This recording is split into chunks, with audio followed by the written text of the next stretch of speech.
Hello everyone, good afternoon.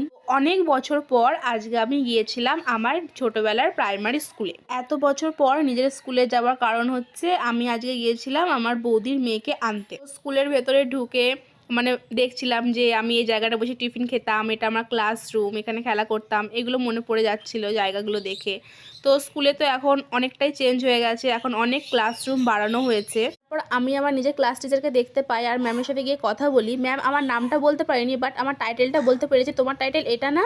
তো এত বছর যে যাওয়া আসা নেই, কথা নেই, তাও যে ম্যাম আমাকে মনে রেখেছে, চিনতে পেরেছে, তো এটাই অনেক ভালো লাগলো। তো ম্যামের সাথে কথা বলার পর এই যে স্কুল থেকে আমরা বেরিয়ে গেছিলাম।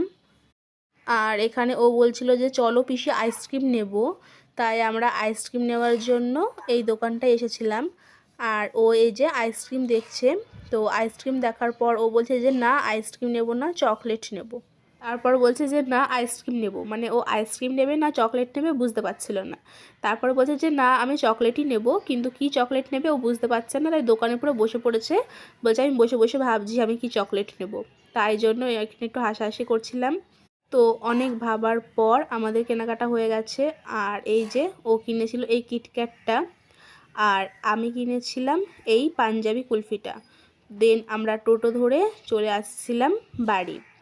আর এই বলছিলাম যে এখন ঠান্ডা পড়ে গেছে, তাও আইসক্রিমের নিচের পজিশনটা পুরো মেল্ট হয়ে যাচ্ছে। আর এটা হচ্ছে আমাদের পাড়ার একটা বৌদি। আর ও আমাকে বলছিল হ্যাঁ পিসি দেখো আমার চকলেটটাও আস্তে আস্তে কেমন মেল্ট হয়ে যাচ্ছে।